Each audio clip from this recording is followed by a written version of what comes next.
I wore my good jacket for the second time in 11 days. The first time was Margaret's funeral. Now this. My daughter-in-law smiled at me across the conference table and said, "$1, Walter. She left you a single dollar bill." Her voice was warm, almost tender, the way you'd speak to a child who'd dropped his ice cream cone. My son stared at his hands. Then Arthur Pemberton reached under the table and lifted a second folder none of us had seen before. And Vanessa's smile disappeared before he even opened it. "Thanks for sticking with me this far. Before we go on, tell me in the comments where you're watching from tonight. Welcome back to Honorline." I read every comment, and I want you to know this story stayed with me long after I finished writing it. One quick note before we begin. This story contains fictional elements created for storytelling and reflection. Any resemblance to real people or events is coincidental, but I believe the truth inside it is worth your time tonight. My name is Walter Briggs, and I spent 41 years building furniture with my own two hands in a workshop behind my house on Chestnut Ridge Road, outside Asheville, North Carolina. Cabinets, dining tables, rocking chairs, the occasional coffin when a family in town couldn't afford what the funeral home wanted to charge them. I never advertised. I never needed to. Word traveled through this valley the way water finds its way downhill, slow and certain, and by the time I was 50, half the kitchens in Buncombe County had a Briggs table sitting in the middle of them. Margaret used to say I built things the way other men wrote letters, that every joint I cut and every surface I sanded was a sentence in a language only she fully understood. She wasn't wrong. I was never a man of many words. I let the wood speak for me, and for 43 years, that arrangement worked just fine, because Margaret understood me completely in the particular way that only a woman who has loved a quiet man for 4 decades can understand him. She died on a Tuesday morning in October, 11 days before I sat in that conference room and heard my daughter-in-law laugh. Pancreatic cancer, diagnosed in March, gone by October. 7 months that felt at once like 7 years and 7 minutes. I held her hand until the very end. The hospice nurse told me afterward that some people wait for the room to be empty before they let go, and some people wait for a particular hand to be holding theirs. Margaret was the second kind. She waited for me. The morning of the will reading, I stood in front of my closet for 20 minutes, trying to decide what a man wears to hear his wife's final wishes read aloud by a stranger in a suit. I settled on the navy jacket I'd worn to her funeral because it was the only thing in that closet that still smelled faintly of her perfume, lavender and something warmer underneath it. And I needed that smell close to me that morning more than I needed anything else in the world. Pemberton, Lowe and Associates occupied the 4th floor of a renovated brick building on Patton Avenue downtown, the kind of building that used to be a textile warehouse 100 years ago, and now housed law offices and a coffee shop that charged $6 for something called a cortado. I parked my truck 2 blocks away because the garage attached to the building made me feel like I was trespassing somewhere I didn't belong, and I walked the 2 blocks in the cold October air with my hands in my pockets and my wife's absence sitting on my chest like a stone I'd have to carry the rest of my life. My son Daniel was already in the waiting room when I arrived, sitting stiff in a leather chair beside his wife Vanessa. Daniel looked like he hadn't slept, which didn't surprise me. He'd been close to his mother, closer than he'd ever been to me, and grief sat on him visibly, in the dark half-moons under his eyes and the way his hands wouldn't stay still in his lap. Vanessa looked like she'd slept just fine. Her black dress was pressed and precise, her hair pulled back into a knot that hadn't moved a millimeter since she'd left the house that morning. She had a leather portfolio resting on her knees, the kind executives carried in movies, and when I walked in, she looked up at me and smiled in a way that made the hair on my arms stand up before a single word had been spoken. "Walter," she said. "Good morning, Vanessa," I said, and took the seat across from them, the one nearest the window. Daniel didn't look up. "Dad," he said quietly, "you doing okay?" "I'm here," I said, which was the most honest answer I had. We waited 11 minutes before a paralegal came to bring us back to a conference room with a long walnut table. Good wood, I noticed, quarter-sawn oak. Somebody had paid real money for that table, and floor-to-ceiling windows looking out over the Asheville skyline, the Blue Ridge Mountains sitting blue and hazy in the distance the way they always did in October, like the whole world had been dipped in watercolor. Arthur Pemberton was younger than I expected for a man handling an estate this size, maybe 50, with silver at his temples and the calm, unhurried manner of someone who had delivered difficult news to grieving families more times than he could count, and had learned, somewhere along the way, how to do it with something resembling grace. He shook my hand first, which I appreciated, and said he was very sorry for my loss, and I believed him, which is more than I can say for most people who tell you that. "Shall we begin?" he asked, once we were all seated. Vanessa's spine straightened almost imperceptibly. Daniel nodded without looking up. I said nothing, because there was nothing to say that would change what was about to happen. Pemberton opened a folder, the first folder, and began reading in the flat, careful cadence lawyers use for documents that carry the weight of a life behind every clause. "This is the last will and testament of Margaret Ann Briggs, executed on file with this office, witnessed and notarized in accordance with the laws of the state of North Carolina." He read the preliminary language, the standard clauses about sound mind and revoking prior wills, and then he moved into the bequests, and I felt my chest tighten the way it does right before you touch a wire you're not entirely sure is dead.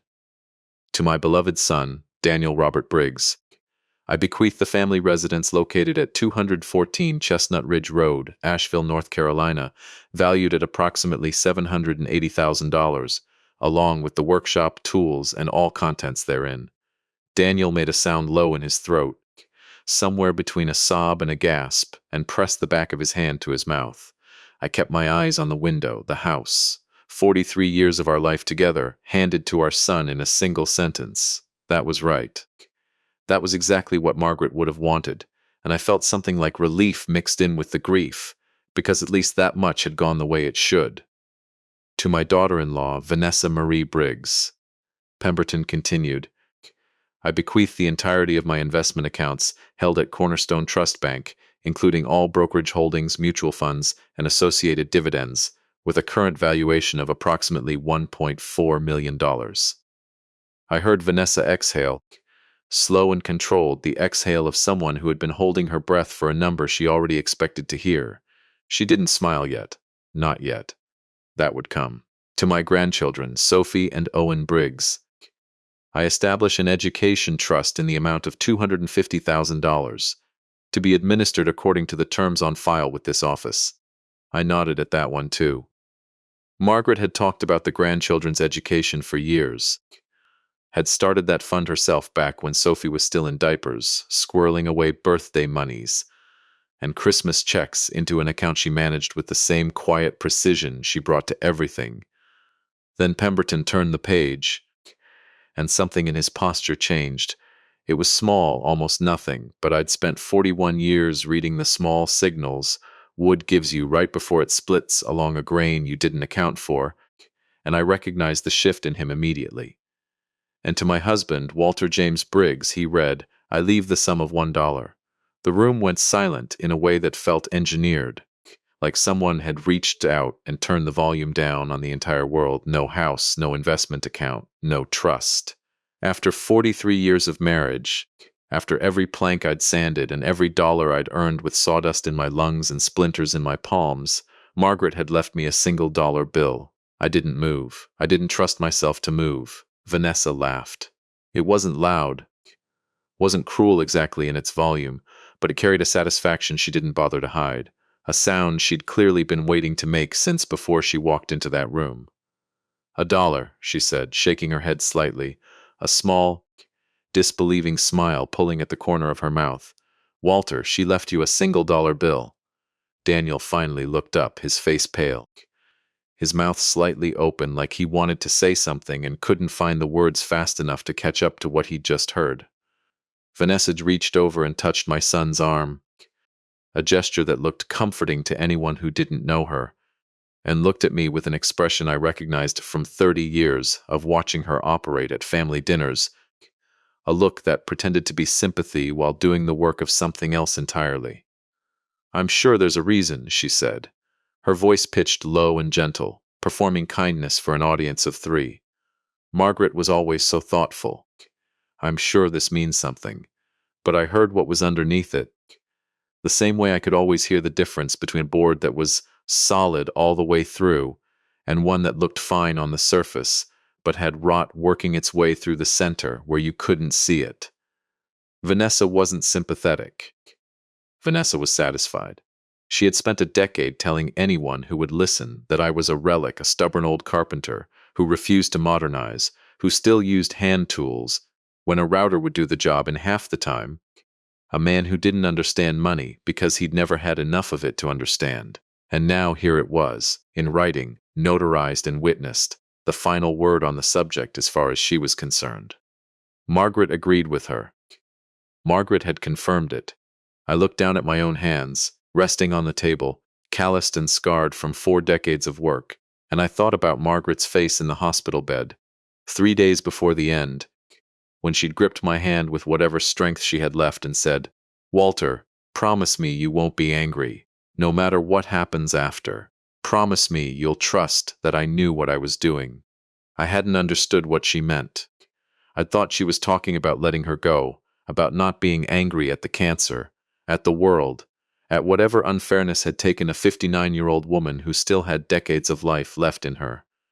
I promised her anyway, because you promise a dying woman whatever she asks, and you find a way to keep it even when you don't understand what you agreed to.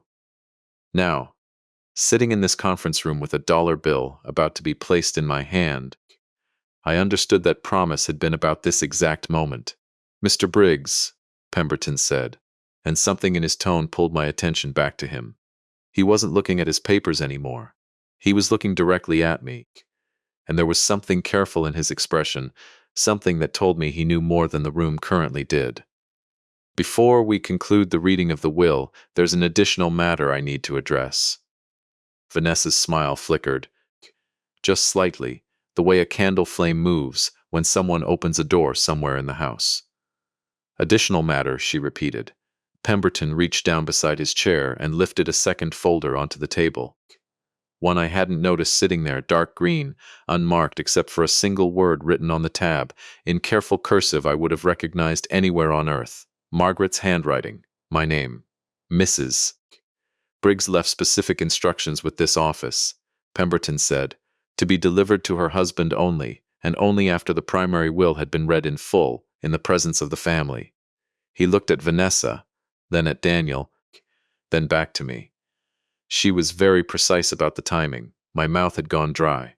I watched Vanessa's eyes drop to that folder, watched something calculate behind them, a woman doing rapid math on a problem she hadn't seen coming. "What is it?" Vanessa asked, and for the first time that morning there was an edge in her voice that hadn't been rehearsed. "That," Pemberton said, sliding the folder an inch closer to me but not yet opening it, "is between Mr. Briggs and his late wife.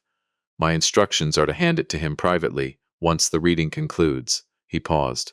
"Mr. Briggs, would you like to step into my private office?" I looked at the folder.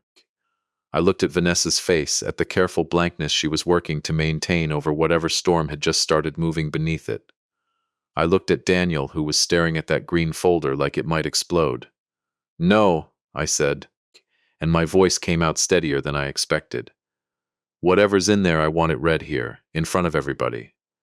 Something crossed Pemberton's face that might have been approval. He nodded once and reached for the folder. But before he could open it, Vanessa stood up so fast her chair scraped hard against the hardwood floor. "This is absurd," she said. "A separate secret folder? Walter, whatever games Margaret wanted to play from beyond the grave, I don't think we need to indulge." "Sit down, Vanessa," I said quietly. I don't think I had ever spoken to her that way, in 10 years of family dinners and holiday gatherings, and every small accumulated indignity I'd swallowed to keep the peace for my son's sake. Something in my voice must have carried weight I didn't know I still had, because she sat. Pemberton opened the folder. Inside was a single sheet of paper, and clipped to the top corner, a small brass key with a paper tag tied to it with red string.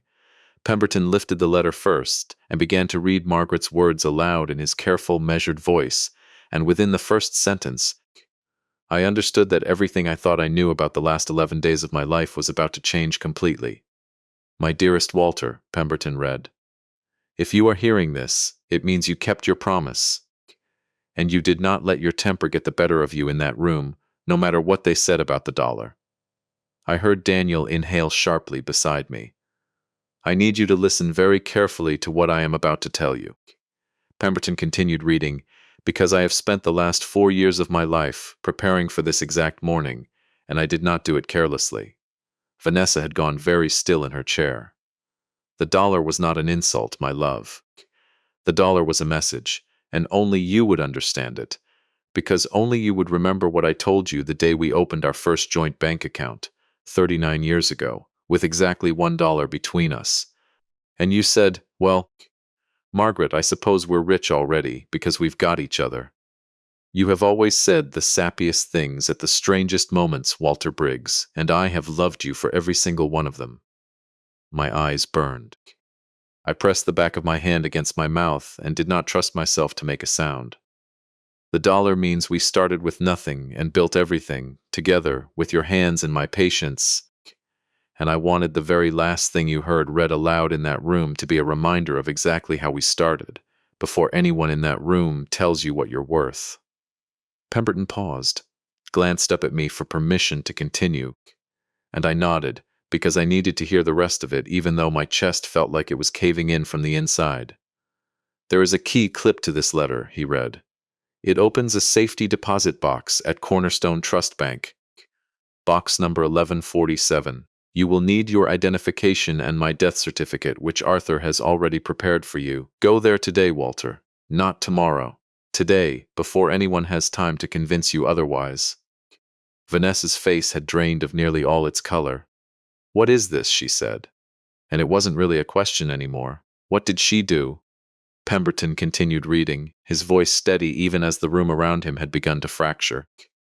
I need to tell you something else, Walter, before you go to that bank. Something I have known for almost 4 years, and something I chose not to burden you with, while I still had the strength to carry it myself. It concerns Vanessa, and it concerns money, and it concerns choices your daughter-in-law made long before you and I ever sat in a lawyer's office discussing wills. I did not want to poison your last years of peace with what I discovered. But I could not let it disappear with me either.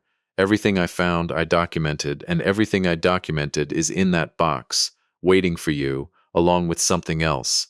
Something I built for you in secret. The same way you once built me a rocking chair in secret for our 20th anniversary and hid it in Walter Jr.'s garage for 6 weeks so I wouldn't find it early.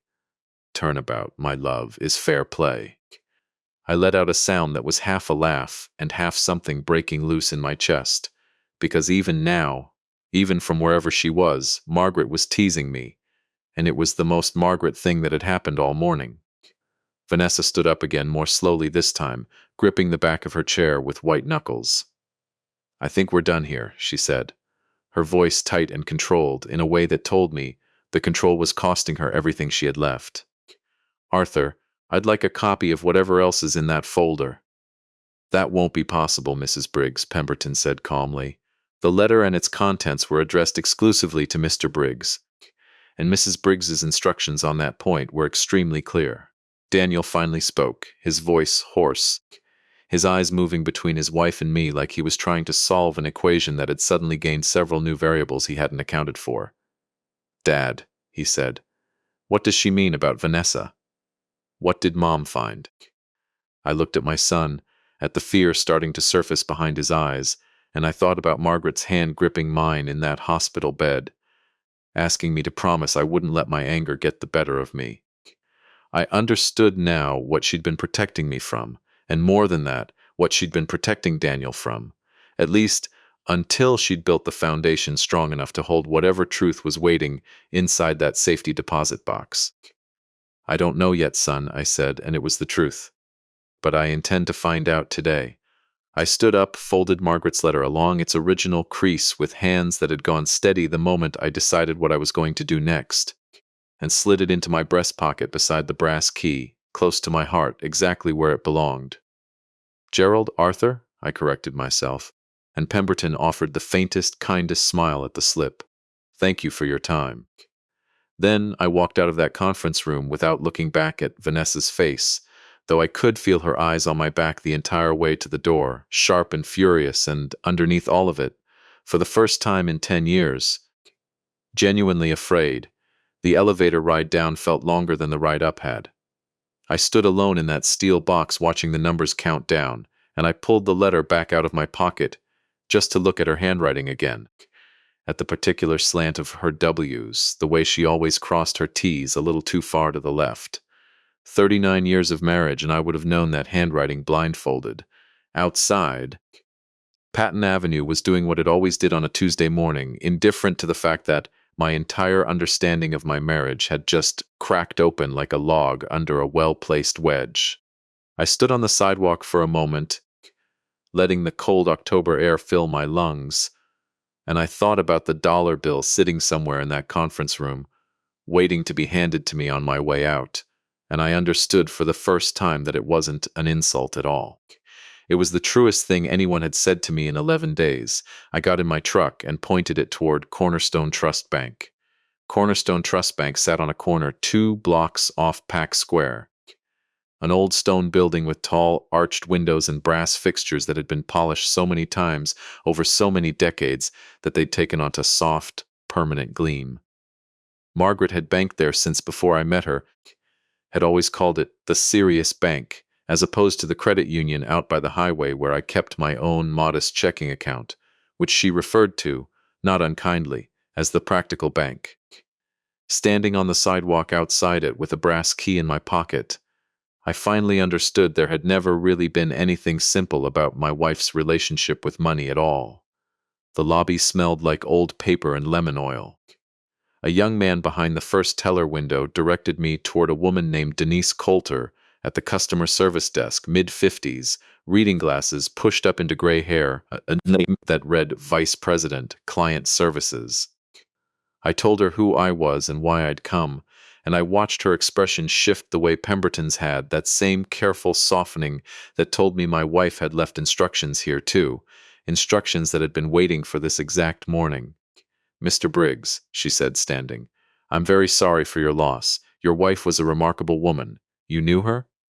"For almost 20 years, Denise said. She came in nearly every month, sometimes more." She paused, studying me with something like careful curiosity. "I have to say, Mr. Briggs, I always assumed she'd bring you along eventually. She talked about you often. I didn't trust my voice, so I just nodded and handed over the death certificate and my driver's license, and Denise processed the paperwork with the unhurried thoroughness of someone who understood that grief deserved patience, not efficiency. She confirmed I was listed as an authorized user on Box 1147, had been for 6 years, a fact I hadn't known until that exact moment, and that landed on my chest like a physical weight. 6 years. Margaret had been building toward this morning for 6 years quietly, while I sanded tabletops in the workshop 20 feet from our back door, and had no idea anything unusual was happening at all. Denise led me down a narrow staircase to the vault level, cooler than the lobby above, lit with the flat white light of old fluorescent tubes, rows of numbered steel doors running the length of both walls. Box 1147 sat near the back, larger than I expected, the size of a small suitcase laid on its side. "I'll leave you the private room," Denise said, gesturing toward a small door at the end of the vault. "Take all the time you need. Just press the buzzer when you're ready to come back up." She used the bank's master key first, then stepped back and let me insert Margaret's brass key into the second lock myself.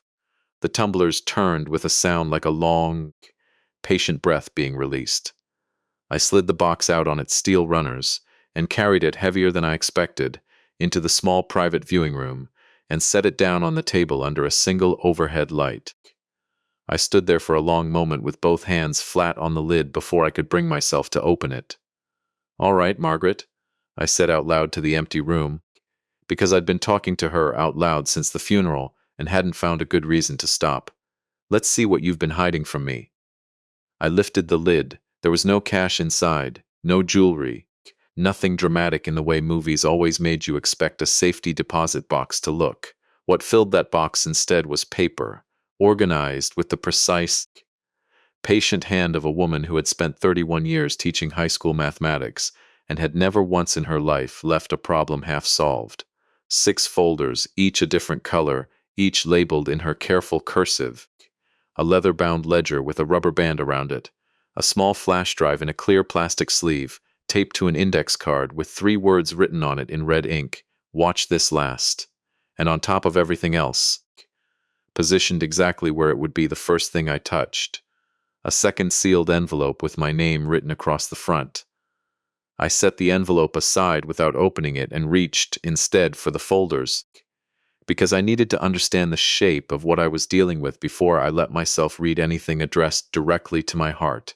The first folder, pale blue, was labeled simply Margaret's Savings, and it told a story I'd had no idea was unfolding for nearly 4 decades of our marriage. Statements going back to 1987, the year Daniel was born, showing small, consistent transfers, $25 here, $40 there, moved quietly out of our joint household account and into a separate brokerage account she had opened under her own name at a firm 2 towns over, one I'd never once heard her mention. She had started with almost nothing. $100 in her first deposit, according to the earliest statement, dated 3 weeks after Daniel came home from the hospital. I sat down hard on the metal folding chair because my legs had stopped being entirely reliable. The transfers continued month after month, year after year, growing slightly larger as the years went on, and my furniture business grew steadier, but never dramatic. Never anything that would have shown up as a hole in our household budget if you weren't looking for it, specifically. She had invested conservatively at first, then more confidently as the decades passed, moving from simple index funds into a broader portfolio that, according to the most recent statement in the folder dated just 4 months before her diagnosis, had grown to just over $11 million. I read that number 3 times before it started to feel real. $11 million, I said out loud, and my voice cracked clean in half on the word million. Margaret Ann Briggs, what in God's name did you do? I thought about every Friday of my working life, driving home from a job with sawdust in my hair and a check in my pocket, handing it over to Margaret at the kitchen table the way I always did, trusting her completely to manage the household finances the way she'd always managed them, because that was the arrangement we'd settled into early in our marriage, without ever really discussing it out loud. I did the building. She did the books. It had never once occurred to me in 43 years to ask her exactly how she did the books, because I trusted her the way you trust a beam you cut and set yourself, without needing to check it every single day to know it would hold. She had taken that trust and turned it into $11 million, $25 at a time, while I stood 20 feet away in my workshop with no idea any of it was happening. The second folder, yellow, was labeled Ren Fouled, and the moment I opened it, the temperature of the entire room seemed to drop several degrees. Inside was a printed corporate filing from the North Carolina Secretary of State's office, showing the formation of a limited liability company called Renfield Ridge Holdings, incorporated in 2018, 3 years before Daniel and Vanessa's wedding. The registered agent listed on the filing was Vanessa Marie Coyle. Her maiden name, I realized, reading it twice to be sure, and the filing address was a P.O. box in Charlotte, 2 hours away, nowhere near where Vanessa had claimed to be living at the time. Clipped behind the filing was a handwritten note in Margaret's script, dated the following spring. Found this while helping Vanessa move boxes for the wedding. She left her laptop open on the kitchen counter while she went to answer the door. I wasn't snooping, it was simply on the screen, but once I saw it, I couldn't unsee it, and a mother-in-law doesn't easily forget the things she accidentally learns. My jaw tightened until it ached. The folder continued with what appeared to be months of careful, patient documentation. Bank statements Margaret had somehow obtained or photographed, showing regular transfers, several $1,000s at a time, moving from Renfield Ridge Holdings into a personal account held solely in Vanessa's name, an account that had existed since before the wedding and had never once, as far as Margaret's notes indicated, been mentioned to Daniel. She was building something before she ever said yes to my son. I said out loud, and the sound of my own voice in that cold little room felt like the only steady thing left in the world. I turned the page and found a printout of an email exchange, dated 2 years before Margaret's diagnosis, between Vanessa and an attorney named Preston Falk, based out of Charlotte, subject line reading simply Estate Planning, Scenario Review. Vanessa had written, asking Falk to walk her through what would happen to the Briggs family assets under several different scenarios, specifically what would happen if Margaret died before I did, versus if I died first, and specifically what portion, if any, would legally belong to me under North Carolina's spousal elective share laws if the estate were structured a particular way in advance. Falk's reply was detailed and clinical, explaining that if assets were moved into certain trust structures well ahead of time, the surviving spouse's legal claim could be substantially minimized, provided the structuring was done early enough and carefully enough to withstand a challenge. Vanessa had responded with a single line. That's exactly what I need to understand. Let's talk about timelines. I put the pages down flat on the table, very slowly, the way you set down a tool you suddenly realize is sharper than you thought it was. 4 years ago, I said. She was planning this 4 years ago. And she wasn't planning around my death, Margaret. She was planning around yours. The next folder, a deep forest green, contained something that made my hands begin to shake before I'd even opened it fully, because clipped to the front was a single word in Margaret's handwriting timeline. Inside was a chronological account spanning nearly 4 years, of small moments Margaret had noticed and quietly recorded, comments Vanessa had made at family dinners about modernizing the estate, offhand remarks about how a man my age shouldn't be handling significant assets, a conversation Margaret had overheard through a cracked door during a Thanksgiving visit in which Vanessa told Daniel, gently, persuasively, that his father would probably be more comfortable in a smaller place once Margaret was gone, somewhere easier to manage, somewhere that didn't require the upkeep of the old house on Chestnut Ridge Road. She was already planning where to put me, I said, and something in my chest went cold, and still in a way that felt almost peaceful, the particular calm that settles over you, once shock gives way to clarity. I sat with that folder open in front of me for a long time before I reached for the flash drive with its red ink warning. Watch this last. In 43 years of marriage, I had learned that when Margaret said last, she meant last, and there was always a reason for the order she chose. I set it aside, unopened, and reached instead for the final envelope, the one with my name on it, and broke the seal. The letter inside was 4 pages, and I read it standing up in that cold little room because some things you can't receive sitting down. My dearest Walter, she had written, if you've made it this far, you've already read the folders, and you already know some of what I've spent the last several years protecting you from. I need you to understand something before you go any further. I did not hide this from you because I doubted you could handle it. I hid it because I know you, my love, and I know that the moment you learned the truth, you would have driven straight to Daniel and Vanessa's house and said exactly what was on your mind, in exactly the blunt, honest way you say everything. And Vanessa would have used that honesty as a weapon, would have painted you as unstable, unreasonable, a bitter old man imagining conspiracies. I could not let that happen. I could not let her take our son from us, on top of everything else she was already trying to take. I had to stop and press the heel of my hand against my eyes before I could keep reading. So instead, I did what I have always done best. I planned, I documented, I built, and I want you to know, Walter, that everything in that first blue folder, every single dollar, came from you, from your Friday paychecks, from the tables and cabinets you built with your own hands, from 43 years of you trusting me with the details so you could focus on the work you loved. I did not create that money. I protected it. I grew it. But it has always, from the very first $100, belonged to you. The letter went on to describe a man named Charles Whitfield, senior wealth advisor at Cornerstone Trust, whom Margaret had worked with for nearly 15 years and trusted completely, and instructed me to go see him before I did anything else, before I spoke to Daniel, before I confronted Vanessa, before I let anyone rush me into a single decision.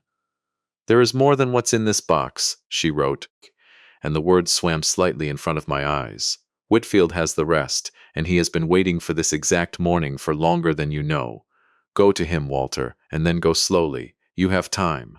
I made certain of that. The final paragraph of that letter I read 4 times before I could fold it back into its envelope.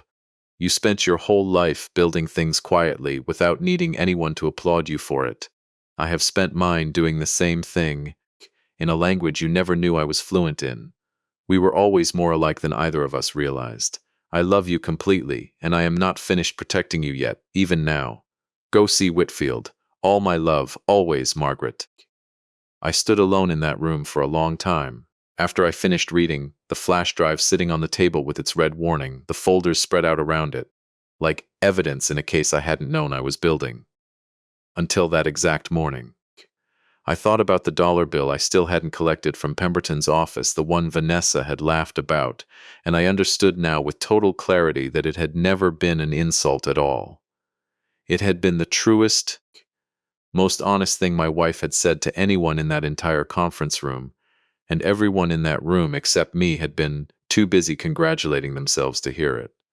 I repacked the folders carefully, left the flash drive for later, exactly as Margaret had instructed, and carried everything back up to the lobby, where Denise was waiting with the particular patient expression of someone who had clearly been told to expect I might need more time than most. "Mrs. Coulter," I said, "is Charles Whitfield available today?" Something shifted in her face, a recognition. "Mr. Whitfield has been expecting your call for quite some time, Mr. Briggs," she said. "Let me see if he's available this afternoon." He was. I sat in the lobby for 20 minutes with the folders in a canvas bag Denise had given me, and when Whitfield finally came down to collect me himself, I understood immediately why Margaret had trusted him. He was a tall man, easily 6'4", with a full head of gray hair and the kind of unhurried, steady presence that made you feel like whatever he was about to tell you, he would tell you carefully, and he would tell you the truth. "Mr. Briggs," he said, extending his hand. "Charles Whitfield. I've been looking forward to this conversation for a long time. Margaret spoke about you constantly. She was enormously proud of you." "She never once mentioned you," I said, and my voice came out rougher than I intended. Whitfield smiled, a genuine smile that reached all the way to his eyes. "That sounds exactly like something Margaret would arrange," he said. "Please, come up to my office. There's a great deal I need to explain, and I don't think you should be standing up when you hear it." We rode the elevator to the 3rd floor in silence, and I carried Margaret's canvas bag against my chest the entire way. Her handwriting and her secrets and her 43 years of quiet devotion pressed close against my heart. And for the first time since I'd sat in that conference room and heard my daughter-in-law laugh at a $1 bill, I felt something other than grief moving through me. I felt for the first time in 11 long days something that might have eventually, given enough time, been mistaken for hope. Whitfield's office occupied the corner of the 3rd floor, floor-to-ceiling windows looking out over the mountains, a desk covered in neatly stacked files that told me this was a man who respected paperwork, the same way I respected a well-cut joint. He gestured me into a leather chair across from him and waited until I was settled before he spoke again, and I appreciated that he didn't rush me, that he understood a man needed a moment to breathe before hearing whatever came next. "Mr. Briggs," he said, folding his hands on the desk, "your wife came to me for the first time in the fall of 2009. She walked in with a legal pad covered in handwritten calculations and 11 years of brokerage statements, and she asked me to help her do something more sophisticated with money she had already been growing quietly for over 2 decades. 2 decades, I repeated. She started in 1987. That's what the records show, Whitfield said. By the time she came to me, she already had close to $600,000, built entirely from small, consistent contributions and patient reinvestment. I have worked in wealth management for 26 years, Mr. Briggs, and I can count on one hand the number of clients who understood the discipline of compounding as instinctively as your wife did. She never chased anything. She never panicked. During the 2008 crash, while most of my clients were selling in a panic, Margaret asked me to help her buy more. I let out a sound that was half laugh, half something breaking loose. She was doing that with grocery money. She told me once, Whitfield said, that she considered it a form of respect. She said you never once complained about the household budget being tight some months, never once asked her to account for every dollar, and she felt that trust deserved to be honored rather than exploited. Her exact words to me every single year at our annual review were the same. This money belongs to Walter. Make sure it's still there when he needs it. My eyes had gone hot and blurry, and I didn't bother fighting it anymore. Whitfield slid a document across the desk, the way a man plays a card he's been holding for a long time. The account you saw documented in that blue folder represents her personal direct contributions and returns. But Mr. Briggs, 4 years ago, Margaret restructured everything into a formal, irrevocable trust, naming you as sole beneficiary and successor trustee. She did this specifically, and I want to be very clear about this, in direct response to what she'd discovered about Vanessa's estate planning inquiries with the attorney in Charlotte. She knew, I said. She knew 4 years ago, and she built a wall around it. She built considerably more than a wall, Whitfield said, and turned the document toward me, pointing to a figure near the bottom of the second page. I read the number. I read it again. I set the paper down flat and pressed both palms against it, because I needed something solid to hold on to while my brain worked to catch up with what my eyes had just told it. $58 million, I said. 58.3 million, as of last week's market close, Whitfield confirmed. The figure moves slightly day to day, but the core position has remained remarkably stable. She diversified extensively over the last decade: real estate holdings, a minority stake in 2 local manufacturing businesses she believed in, along with the core brokerage portfolio. I sat there in that leather chair with $58 million, sitting on a piece of paper in front of me, and all I could think about was a $100 deposit made 3 weeks after our son was born, and $25 transfers slipped quietly out of a Friday paycheck for 37 straight years. The trust is irrevocable and was drafted by an estate attorney separate from Mr. Pemberton's office, Whitfield continued. It was reviewed annually, with formal capacity evaluation conducted by Margaret's physician at every single review, documented and on file. This means, Mr. Briggs, that the trust exists entirely outside the probate estate. It cannot be challenged through the will. It is, legally speaking, about as protected as a legal instrument can be constructed. Vanessa's lawyer is going to try anyway, I said. He is very likely to try, Whitfield agreed. But Margaret anticipated that as well. He reached into a drawer and produced a final sealed envelope, cream-colored, my name written across the front in Margaret's hand, and beneath it, underlined twice. Only after they pushed back.